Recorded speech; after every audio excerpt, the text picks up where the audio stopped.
Bonjour à tous. Vraiment les bienvenus. Alors c'est vraiment important à l'Église Vie et Foi que chacun se sente à l'aise et bienvenu. Vous savez que c'est important de témoigner l'amour de Dieu. Et donc, voilà, si jamais vous ne connaissez pas la personne qui est assise à côté de vous, c'est le moment de lui donner une petite poignée de main ou un petit coucou ou un petit coup de coude, pas trop fort, pour dire « Bonjour, sois le bienvenu ». Non, on dit pas bonjour à sa femme. Sa femme, on lui a dit bonjour ce matin en se levant. Ça ne marche pas. Voilà. La parole de Dieu dit « Aime ton prochain comme toi-même » et non pas « Aime ta femme comme toi-même », même si les femmes font partie des prochains. Voilà. Donc, soyez vraiment les bienvenus. Et sans plus tarder, je voudrais partager avec vous ce que le Seigneur a mis sur mon cœur. Et je voulais d'ores et déjà vous dire que ce matin, dans ce culte, nous vivons le surnaturel de Dieu. Peut-être que vous en doutez. Mais je peux vous l'attester puisque le Seigneur a mis un message sur mon cœur très fort cette semaine. Et tout ce matin, ce qui a été apporté par notre pasteur, les chants sont une confirmation. Et je ne crois pas au hasard. Peut-être que vous y croyez, pas moi. Moi, je crois à la direction du Saint-Esprit. Donc vraiment, soyons vraiment attentifs à ce que Dieu veut nous dire parce que Dieu veut parler à tout le monde ce matin. Amen. Que tu sois vieux, jeune, très vieux, que tu sois très jeune, merci François, voilà. Dieu veut s'adresser à tout le monde, y compris aux enfants. Voilà. Sommes-nous dans l'expectative ce matin quand nous sommes venus à l'église? C'est quoi l'expectative? C'est je m'attends à ce qu'il se passe quelque chose. Et des fois on vient à l'église et on le fait un peu par automatisme. Vous savez, quand on rentre du travail en voiture, on prend toujours le même trajet. Je ne sais pas si ça vous est déjà arrivé. Vous rentrez chez vous et vous vous dites mais je ne me rappelle plus de la route. Il y a des gens à qui ça arrive, ça? Bon, ces gens-là ne conduisaient plus. Je suis le premier. Et souvent, c'est comme ça avec l'Église. On vient au culte et on ne s'attend à rien.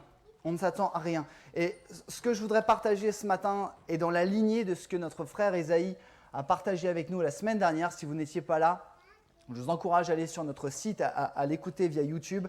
C'est qu'est-ce qui motive notre foi? Qu'est-ce qui motive notre foi? Comment es-tu venu au culte ce matin? Est-ce que tu es venu en marchant ou est-ce que tu es venu en courant? Est-ce que tu es venu à reculons? Est-ce que c'est ta femme? Ah, ça marche plus. Oui, c'est revenu, je suis revenu. Est-ce que c'est ta femme qui t'a tiré? Est-ce que ce sont tes enfants qui t'ont dit « Viens papa, viens maman, on va au culte ». Comment es-tu venu au culte ce matin? Et vous savez, la façon dont nous allons à l'église le dimanche est révélatrice de notre foi. Vous savez ça? Si tu traînes des pieds le dimanche matin, c'est mauvais signe. C'est peut-être que tu devrais te coucher un peu plus tôt le samedi, ou peut-être que tu devrais changer de basket parce qu'elles sont trop lourdes. Et souvent, je suis en contact avec des frères et des sœurs, des chrétiens qui sont frustrés. On entend souvent des frères et des sœurs qui nous disent « J'aimerais, je voudrais, je ne sais pas, je ne peux pas ». Et c'est comme si la foi, c'était un idéal inatteignable. Vous savez, comme une espèce de chose qu'on peut atteindre uniquement quand on sera dans le paradis. Pourtant, la parole de Dieu dit le contraire. Et ce n'est pas grave d'être frustré.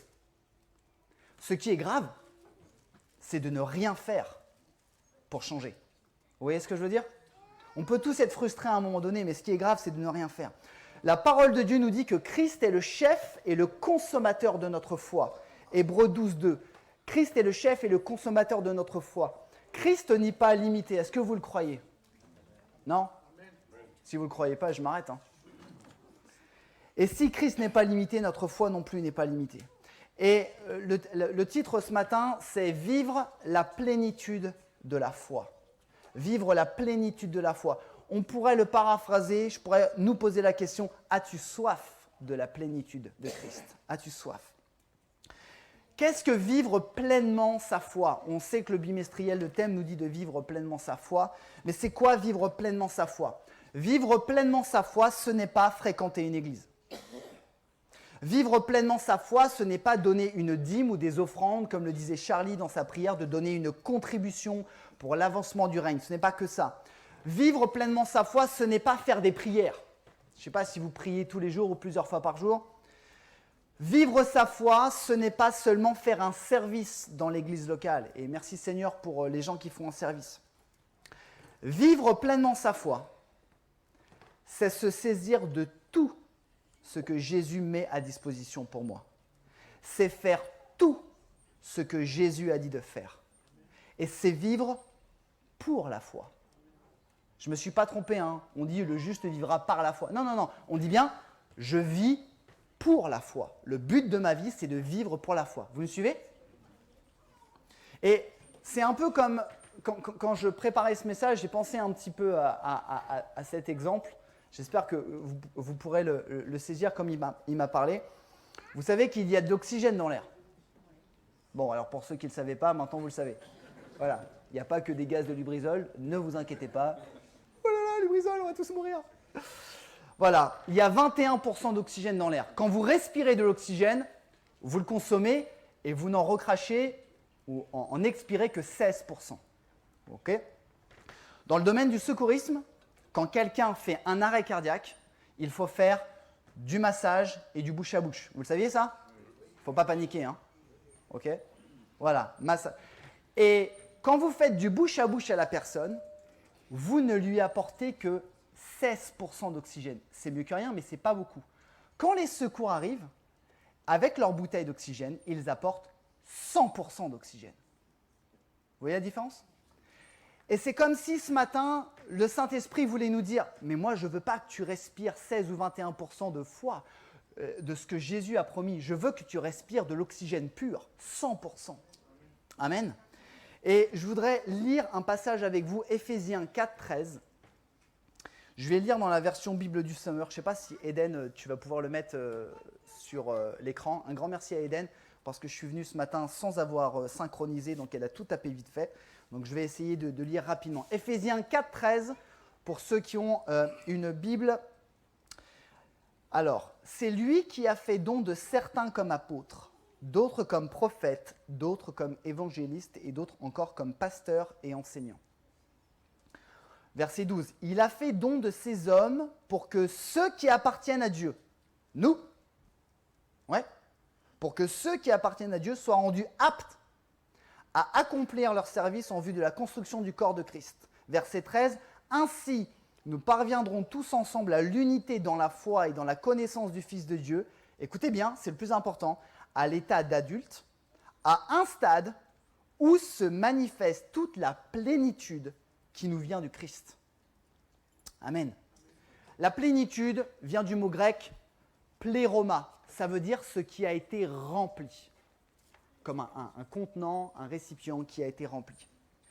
Et le texte nous dit que si nous faisons ceci, si nous sommes remplis, alors nous ne serons plus des petits enfants ballottés comme des barques, emportés ça et là par le vent de tout enseignement.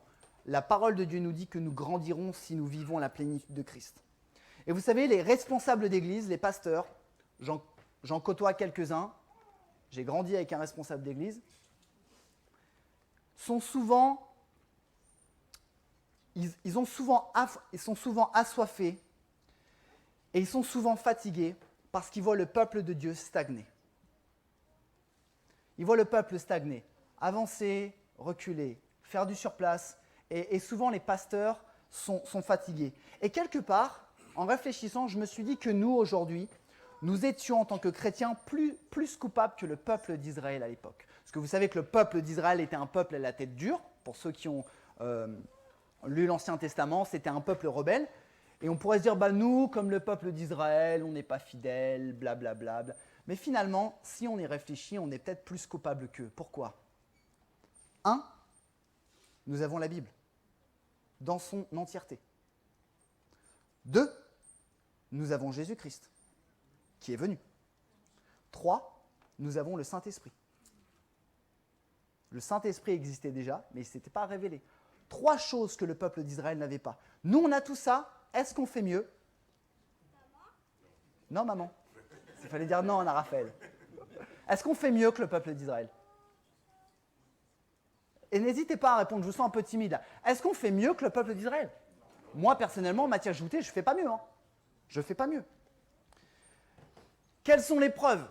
Vous pourriez dire, non mais Mathias, c'était un peu dur là. Non, je prêche pour moi, hein, je l'ai reçu pour moi avant de le recevoir pour l'Assemblée. Combien de personnes pourraient se lever ce matin et dire, j'ai amené des âmes à Christ et j'en ai fait des disciples? Qui pourrait se lever ce matin et dire, j'ai guéri des malades? Qui pourrait se lever ce matin et dire, j'ai chassé des démons? Qui pourrait se lever ce matin et dire, je possède les 9 dimensions du fruit de l'esprit? La paix, la joie, la patience, la bienveillance, la fidélité, tout ça. Moi, personnellement, je ne peux pas me lever. Je ne peux pas me lever. Et ce matin, je voudrais partager avec vous, vraiment en toute humilité, comment faire pour vivre la plénitude de la foi. Alors, vous êtes prêts? Ouais? Si vous êtes prêts, levez votre main. Dites, je le jure. Non, je rigole. C'était juste pour réveiller tout le monde, pour ceux qui commençaient à piquer du nez. Voilà. Numéro 1, pour vivre la plénitude de la foi, nous devons réorienter notre façon de penser. Que nous dit notre raison? On se dit, je suis français, je suis citoyen, je suis papa, je suis mari, pour ceux qui, voilà, je suis boucher, charcutier, je suis prof de batterie, je suis magasinier, je suis ingénieur et je suis chrétien. Voilà ce qu'on se dit. Que nous dit la parole de Dieu? La parole de Dieu me dit et te dit, tu es un enfant de Dieu de passage sur la terre. Ce n'est pas la même chose. Ce n'est pas du tout la même chose. Si nous écoutons ce que dit la Bible, que nous sommes de passage sur la terre, cela veut dire que les intérêts du monde, les passions du monde, les systèmes de pensée du monde ne sont pas les nôtres. Vous êtes d'accord avec ça? Changeons un peu de filtre et d'arrière-plan. Je ne sais pas s'il y en a qui font de la photo, mais vous savez, il y a différents filtres. On peut faire des arrière-plans. Et souvent, on voit notre vie devant, tous nos intérêts devant, et Dieu derrière. La Bible nous dit de changer, de voir tout à travers le filtre de Dieu. Amen. Et nous devons absolument changer. Quelles sont nos vraies priorités? Je me pose et je vous pose la question. Quelles sont tes vraies priorités dans la vie? Et je voudrais, dans quelques secondes, laisser la place à une sœur qui va vous partager un témoignage. Est-ce que vous êtes prêts à être encouragés et enseignés par une sœur de l'Église? Pardon? Excusez-moi, j'ai des problèmes d'audition. Ok, cool. Alors, il me faut un micro. Il est où? Merci. Et je vais appeler Tia.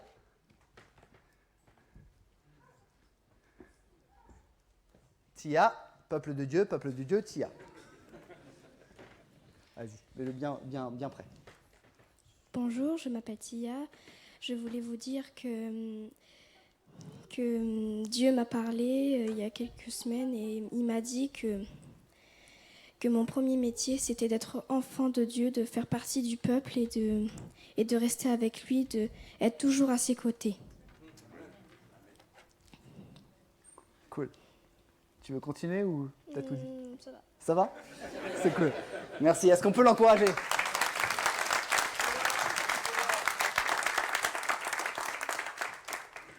Gloire à Dieu quand il parle aux enfants. Hein. Amen. Merci Tia et merci Seigneur. Notre premier métier, c'est d'être enfant de Dieu. Et souvent, on l'oublie. Si une enfant... T'as quel âge, Tia? 9 ans. Si une enfant de 9 ans peut avoir cette révélation du Saint-Esprit, à combien plus forte raison, nous qui sommes beaucoup plus âgés, nous devrions l'avoir. Quelles sont nos vraies priorités? Quand je me lève le matin, est-ce que je veux servir et honorer Dieu ou est-ce que je veux juste passer une bonne journée? Est-ce que je veux juste me dire, bon, aujourd'hui, je vais croiser mon collègue, je ne peux pas le piffrer, j'espère que ça va bien se passer. Non, est-ce que quand je me lève le matin, je veux servir et honorer Dieu? Mon vieux papa, que vous connaissez bien, voilà. Dans la Bible, vieux, ça veut dire sage, tu vois. Hop. Mon vieux papa m'a toujours dit, quand je me lève le matin, bon, il me dit toujours, je regarde ta mère, elle est belle quand tu dors, tout ça. Ça vous intéresse pas? Mais il m'a toujours dit, quand je me lève le matin, la première chose que je fais, je bénis le Seigneur. Et avant de mettre un pied par terre, je parle à Dieu et je lui dis, Seigneur, utilise-moi. Et vous savez quoi? Ça m'a beaucoup enseigné parce que je le fais. Le matin, quand tu te lèves, il est 5h, 6h, 7h peut-être. Ouvre tes yeux. Je parle à Dieu. Dis, Seigneur, aujourd'hui, utilise-moi. Que cette journée te glorifie. Amen. Et je vous encourage à faire ça. Quelles sont nos priorités? Quand je prévois les événements de l'année, est-ce que je me dis, cette année, je pars en vacances au soleil, j'économise pour changer de voiture et je change de boulot? Ou est-ce que quand je pense à cette année, je dis, cette année, je gagne des âmes, cette année, je progresse dans mon comportement et cette année, je m'investis à fond pour le royaume de Dieu? Soyons honnêtes, moi le premier, on est plutôt sur la première catégorie. Où sont nos priorités? Où est le royaume de Dieu dans le monde, dans ton champ de vision? Est-ce que tu vois ta vie à travers le royaume de Dieu? Ou est-ce que tu vois le royaume de Dieu à travers ta vie? Est-ce que tu vois ton job à travers ton métier d'enfant de Dieu? Ou est-ce que tu vois ta place d'enfant de Dieu à travers ton job? Ce n'est pas du tout la même chose. Voilà, nous devons réorienter notre façon de penser vraiment pour vivre pleinement la foi. Deuxième point, pour vivre la plénitude de la foi, nous devons manger et boire à la table de Dieu. Encore une fois, les chants qui ont été chantés ce matin, la table de la Sainte Seine, les prières des frères et sœurs confirment cela. Vous savez, dans la Bible, il est beaucoup question de nourriture, de boire et de manger. Est-ce qu'il y en a qui aiment bien manger et boire? Qui aiment bien? On est français. Moi, j'aime beaucoup ça. Il y a des gens qui sont là, moi. J'ai vu ta main, Tata. On nous a parlé des noces de Cana, il est question de puits, il est question de banquet. Dans Luc, il est dit « Heureux celui qui prendra part au banquet dans le royaume de Dieu ». Il est beaucoup question de table, de repas, de vin, d'eau. Et on ne peut pas vivre la plénitude de la foi si nous ne sommes pas remplis, frères et sœurs. Si tu n'es pas rempli, tu ne peux pas vivre la plénitude de la foi. Lisons ensemble le psaume 23. On pourrait ne pas le lire parce qu'on le connaît tous par cœur. Qui le connaît par cœur? Ouais? Ok. Je le lis. Est-ce que tu peux l'afficher, Eden? Merci. Est-ce qu'on peut le lire ensemble? On y va? L'Éternel est mon berger. Je ne manquerai de rien. Il me fait reposer dans de verts pâturages. Il me dirige près des eaux paisibles. Il restaure mon âme. Il me conduit dans les sentiers de la justice à cause de son nom. Quand je marche dans la vallée de l'ombre de la mort, je ne crains aucun mal, car tu es avec moi. Ta houlette et ton bâton me rassurent. Ok? Stop! Stop! Lisez avant de le dire. Regardons bien. Lisons-le ensemble maintenant. Tu dresses devant moi une table en face de mes adversaires. Tu oins d'huile ma tête et ma coupe déborde. Amen. Merci, Eden. Une table, pourquoi? Une coupe, pourquoi? Quand on étudie le psaume 23, on est souvent dans la vallée de l'ombre de la mort, je ne crains aucun mal, gloire à Dieu pour tout ça. On ne s'arrête pas sur la table et sur la coupe. Une table de quoi? Tu dresses devant moi une table de quoi? Une table de nourriture. Devant mes adversaires, Dieu met une table de bénédiction, de nourriture. Ma coupe, il y a souvent référence au vin dans la parole de Dieu, elle n'est pas remplie, elle déborde. Et je suis rassasié. Dieu met devant chacun d'entre nous une table pour que nous puissions y manger et y boire. Vous savez quoi? Il met cette table dès notre conversion. Le jour où tu acceptes sincèrement dans ton cœur que Jésus-Christ est mort pour toi, qu'il a pris tes péchés et que grâce à lui, grâce à la foi que tu as en lui, tu es sauvé, le Seigneur vient devant toi, c'est métaphorique, et il installe la table. Le Seigneur ne met pas une table devant les non-croyants, puisqu'ils ne veulent pas manger. Il installe devant toi cette table. Et cette table demeure devant chacun d'entre nous jusqu'à notre mort sur cette terre. Ce n'est pas juste le jour de ton baptême, jusqu'à notre mort. Le Seigneur, il met cette table. Pourquoi il met cette table avec ses bénédictions? Parce que Dieu sait que nous sommes vides. Il sait que nous sommes remplis de nature charnelle et que nous avons besoin de manger. Dieu, non seulement veut que je mange et je boive à sa table, mais pas que ça. Dieu veut que je sois rempli, rassasié et que je déborde. Il y a une différence entre manger et être rassasié.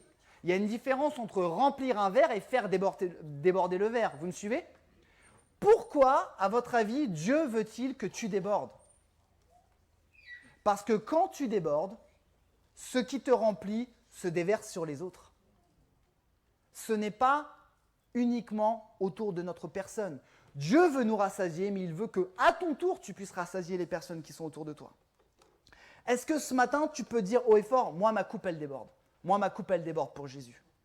Dieu me donne sans restriction.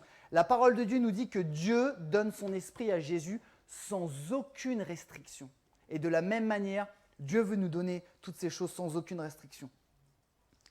Le problème, c'est que pour recevoir de Dieu, pour manger et pour boire à la table de Dieu, il faut avoir faim et soif. Et c'est là le problème, frères et sœurs. Et je voudrais attirer votre attention sur ça. Aujourd'hui, nous n'avons pas ou nous n'avons plus faim. Et nous n'avons plus soif. Pourquoi? Parce qu'en fait, nous mangeons la nourriture du monde. Et la nourriture du monde, c'est ce qu'on appelle en termes franco-français la malbouffe. Vous savez ce qu'on appelle en anglais junk food. Vous connaissez ça? La nourriture du monde, le matérialisme, les loisirs, c'est super, c'est cool. Hein. Moi, j'ai des loisirs, hein. J'aime le matériel. Mais à un moment donné, quelle est la priorité? On se nourrit des intérêts du monde. Qu'est-ce qui se passe? Je me nourris des intérêts du monde, des systèmes de pensée du monde. Et je viens devant la table de Dieu. Qu'est-ce que je dis au Seigneur? Bon, non, merci Seigneur, j'ai pas très faim. J'ai même un peu mal au ventre parce que je me suis gavé. Et vous savez, je ne sais pas si vous connaissez, pardonnez-moi pour la pub, l'effet McDo. Vous savez, pour ceux qui aiment aller au McDo, quand on mange un McDo, 2 heures après, on a faim. Vous saviez ça? Ouais. Alors, il y a plein de théories là-dessus. Hein. Ils mettent des produits chimiques pour que tu retournes à McDo. Je ne sais pas, moi, je ne suis pas dans la théorie de la conspiration. Mais à un moment donné, le McDo, c'est pas très bon pour la santé. Et encore en plus, ça ne rassasie pas et tu as faim après. Et c'est ce qui se passe. On se nourrit, on se gave des nourritures du monde, de ce qui m'intéresse, de ce que mes collègues pensent, de ce que je veux dans la vie, de ce que je veux réussir. Et je mange, et j'ai faim, et j'ai faim, et je mange, et je mange. Ça ne me rassasie pas, mais je mange, je mange. Est-ce que tu préfères les bonbons ou tu préfères les brocolis? Excusez-moi, j'ai trouvé que ça comme... Alors les bonbons, c'est le monde, et les brocolis, c'est le Seigneur. Qu'on soit tous d'accord. Ok? Et le problème, c'est que on mange, nous nous nourrissons de n'importe quoi. Et tu viens à l'église où tu pries Dieu et tu n'as pas faim. Tu n'as pas faim, tu le fais juste parce que si tu as la chance, tu as eu des parents chrétiens qui t'ont dit « Tu sais mon fils, tu sais ma fille, il faut le faire. » Donc comme un bon religieux, tu le fais. Ou tu le dis parce que le pasteur dit qu'il faut le faire. Ça s'appelle de la religion. Vous êtes toujours avec moi? Pardonnez-moi si je suis dur, mais le Seigneur a pressé sur mon cœur cette semaine. Pourquoi y a-t-il un réveil dans les pays en voie de développement? Pourquoi un réveil en Chine? Pourquoi un réveil en Afrique? Pourquoi un réveil en Corée? Pourquoi un réveil en Colombie, au Brésil? Parce que les gens n'ont pas de malbouffe là-bas. Ils n'ont que ça, ils n'ont que le Seigneur. Ils n'ont pas Internet ou peu, ils n'ont pas Netflix, ils n'ont pas McDonald's, ils n'ont pas les voitures de sport, ils n'ont pas vente privée, ils n'ont pas... Je ne suis pas en train de dire que c'est pas bien, hein. Mais ils n'ont pas tous ces systèmes de choses qui font qu'on s'éloigne du Seigneur. Et comme ces gens n'ont que le Seigneur se révèle pleinement et l'Église explose. Amen. Pourquoi il n'y a pas encore de réveil en France? C'est parce que nous mangeons mal. Nous mangeons mal. Nous nourrissons plein de choses qui ne sont vraiment pas bonnes. Et on trouve plein d'excuses pour ne pas manger et boire à la table de Dieu. On trouve plein d'excuses pour ne pas vaquer à la prière, de ne pas vaquer à la lecture de la parole de Dieu. Et si vous remarquez, la Bible, elle ne te dit pas simplement « il faut prier et il faut lire la Bible ». La parole de Dieu nous dit « il faut prier sans cesse et il faut retenir les commandements de Dieu ». Il y a une différence. Comment pouvons-nous retenir, mémoriser ce que la Bible enseigne si nous ne la lisons pas régulièrement? Comment peux-tu prier sans cesse si tu ne pries pas régulièrement? Si vraiment nous avions faim, et je m'adresse vraiment à chacun d'entre nous, si vraiment tu avais faim et soif, tu mangerais. Le problème, c'est que nous sommes vraiment remplis de mauvaises choses. Troisième point, un dernier point, pour vivre la plénitude de la foi, nous devons vivre aujourd'hui et maintenant. Aujourd'hui et maintenant, la puissance du Saint-Esprit. Nous ne devons pas uniquement nous appuyer sur les évangiles. Là, vous allez dire, mais qu'est-ce qu'il raconte ? Nous ne devons pas uniquement nous appuyer sur les évangiles. Écoutez bien ce passage que je vais vous lire et je m'explique après. Première épître de Jean, 1 Jean 1, 1. C'est facile, c'est que des 1. 1 Jean 1, 1. L'apôtre Jean parle. Il s'adresse à des chrétiens. Il dit « Nous vous annonçons le message de celui qui est la vie. Nous vous annonçons ce qui était dès le commencement. » Écoutez bien. « Nous l'avons entendu et nous l'avons vu de nos propres yeux. Nous l'avons contemplé de nos mains et nos mains l'ont touché. Celui qui est la vie s'est manifesté. Nous l'avons vu. Nous en parlons en témoin et nous vous annonçons la vie éternelle qui était auprès du Père et qui s'est manifestée pour nous. » Verset 3. « Oui, ce que nous avons vu et entendu, nous vous l'annonçons. » On base notre foi sur la Bible. C'est très bien. Frères et sœurs, chrétiens, vous qui êtes là, peut-être que ce n'était pas croyant ce matin. La Bible n'est que le commencement. La Bible n'est que l'introduction. La suite, c'est ta vie. La suite, c'est ta vie. La suite de l'histoire, c'est à toi de l'écrire. Vous me suivez ? Qu'est-ce qui a le plus d'impact quand tu parles autour de toi ? Quand tu témoignes à des gens ? Je ne sais pas s'il y a des gens qui... Il y a des gens qui ont à cœur de témoigner de leur foi en Jésus, là ? Merci pour les 3 personnes. C'est toujours 3, hein. Qu'est-ce qui a le plus d'impact quand tu parles à quelqu'un de Jésus ? Est-ce que tu crois que tu vas impacter la personne en disant « Alors tu sais, dans la Bible, Jésus a guéri Bartimée, fils de Timée, qui était mendiant. » Ou est-ce qu'il y a plus d'impact quand tu dis « J'étais souffrant d'une maladie et Jésus m'a guéri » ? Qu'est-ce qui a le plus d'impact ? Est-ce que tu crois que tu as autant d'impact si tu dis « Tu sais, Jésus a guéri le possédé de Gadara » ? Super cool. Et est-ce que ça a plus d'impact en disant « Jésus, l'homme que tu vois là, Jésus l'a délivré. Et c'est un homme, c'est une femme nouvelle. » Qu'est-ce qui a le plus d'impact ? Souvent, on s'appuie sur ce qui s'est passé dans la Bible, ce qui se passe chez tel pasteur, tel pays, tout ça. Par contre, ma vie, non. Non, ce n'est pas pour la foi. Et nous devons vivre aujourd'hui et maintenant, dans notre vie, la puissance du Saint-Esprit. Amen ? Est-ce que je peux avoir amen si vous croyez en ça ? Amen. Dieu recherche toujours un peuple qui soit consacré. Jésus recherche des disciples pour relayer son message et poursuivre ses œuvres. Où sont-ils ? Où sont les disciples ? Que font-ils ? Sont-ils uniquement sur YouTube ? Quand tu regardes Bishop, pasteur renommé international, est-ce qu'ils sont uniquement sur YouTube ? Est-ce qu'ils sont dans les églises ? Pourquoi ne vivons-nous pas cette foi active, surnaturelle, attractive, en constante progression, comme nous pouvons le lire dans la Bible ou l'entendre sur des témoignages ? Je crois, frères et sœurs, personnellement, en tout cas c'est ce que le Seigneur m'a fait comprendre pour moi, c'est parce que nous refusons de payer le prix pour être revêtus de la puissance de Dieu. On refuse de payer le prix pour être revêtus de la puissance de Dieu. Pour vivre la plénitude de la foi, pour vivre la plénitude de Christ, il faut que tu pries plus. Il faut que tu lises plus la parole de Dieu. Il faut que tu loues plus.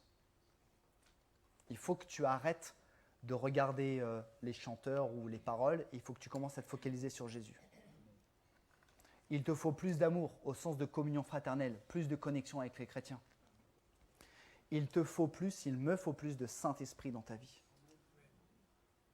Mais surtout, il faut que tu aies soif et il faut que tu aies faim de plus de Dieu dans ta vie. Et si tu veux être prêt, si tu veux vivre pleinement la foi que le Seigneur a promis, il faut que tu sois prêt à payer le prix. Alors souvent les gens ils disent mais non, ça ne coûte pas, tout est gratuit avec Dieu. Oui, le salut est gratuit. Le salut est gratuit, ça c'est sûr. Écoutez ce que Matthieu dit à ses disciples, 16, 24. Nous connaissons tous ce passage. Matthieu 16, 24. Puis s'adressant à ses disciples, Jésus dit, si quelqu'un veut marcher à ma suite, qu'il renonce à lui-même et qu'il se charge de... Qu'il se charge de sa croix. Qu'il renonce à lui-même. Est-ce que ce matin, tu es prêt à renoncer à toi-même? Est-ce que ce matin, tu es prêt à renoncer à tout ce que tu estimes bon, à tout ce que tu fais dans ta vie qui prend la place de Dieu? Verset 25, car celui ou celle qui s'est préoccupé de sauver sa vie la perdra, mais celui qui perdra sa vie à cause de moi la retrouvera. Et je voudrais conclure. Je voudrais vraiment qu'on puisse avoir un temps vraiment ce matin de consécration, un temps devant le Seigneur. Frères et sœurs, je voudrais qu'on puisse peut-être fermer nos yeux, être dans un temps de recueillement. Dieu préfère que nous soyons froids ou bouillants, mais pas tièdes. Personnellement, moi je veux être bouillant. C'est ce que le Seigneur il a mis dans mon cœur cette semaine. Au travers des prédications que j'ai pu entendre, au travers des exhortations, au travers des temps de prière, le Seigneur a pressé mon cœur cette semaine en me disant, est-ce que tu veux plus? Est-ce que tu veux plus de moi? Et je veux être bouillant. Je veux être en ébullition pour le Seigneur. Et ma question ce matin que je voudrais poser à chacun d'entre vous ce matin, as-tu soif de plus? Et je m'adresse à chacun d'entre nous ce matin, chacun, homme, femme, enfant, jeune, moins jeune. Je crois que le Saint-Esprit veut te parler à toi, pas à la personne à côté, à toi. As-tu soif de plus ce matin? Si tu as soif de plus, es-tu prêt à abandonner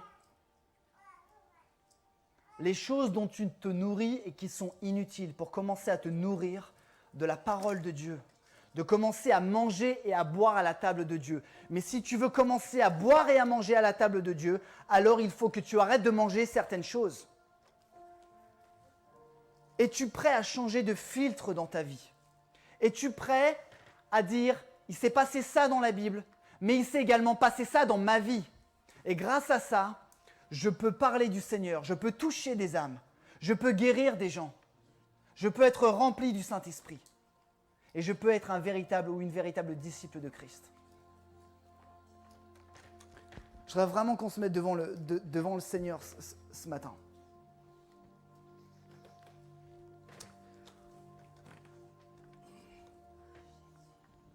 Vraiment qu'on ait un temps entre nous et le Seigneur pendant que Jonathan joue ce chant. Seigneur. Si vous saviez à quel point le Seigneur a pressé mon cœur cette semaine. Et quand le Seigneur travaille ton cœur, alors tu te rends compte de tout le temps que tu perds. Toutes les choses que tu ne fais pas. Mais il faut avoir faim. Le Saint-Esprit te dit ce matin, as-tu vraiment faim ou est-ce que ce sont juste des paroles?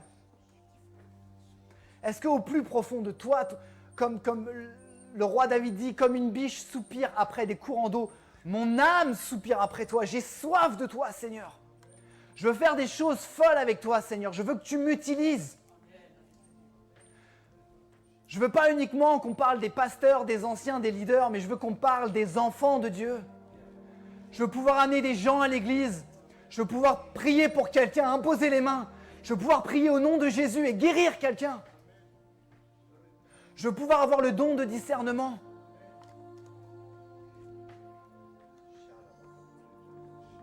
Mets-toi devant le Seigneur ce matin. Mets-toi devant le Seigneur ce matin.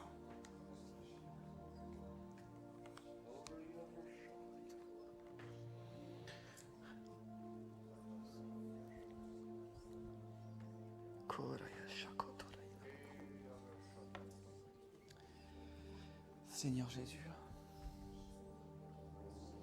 je voudrais vous inviter à vous engager ce matin. Pas devant un homme, pas devant une église, mais devant Dieu, devant le Saint-Esprit.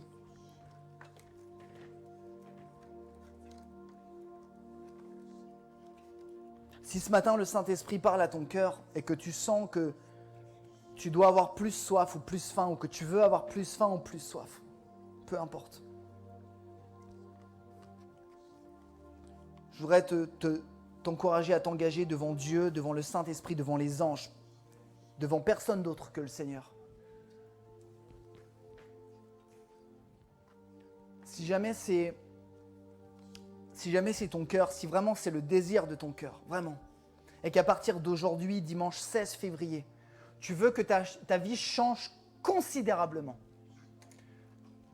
non seulement je t'invite à te lever à ta place, mais je t'invite à venir sur le devant ou à sortir dans les rangs et à te tenir debout devant le Seigneur. Je vous invite à le faire sans délai, sans regarder ni à droite ni à gauche. C'est un engagement personnel. Levez-vous à votre place, sortez des rangs, venez devant, tenez-vous dans les rangs, peu importe. On s'engage devant le Seigneur.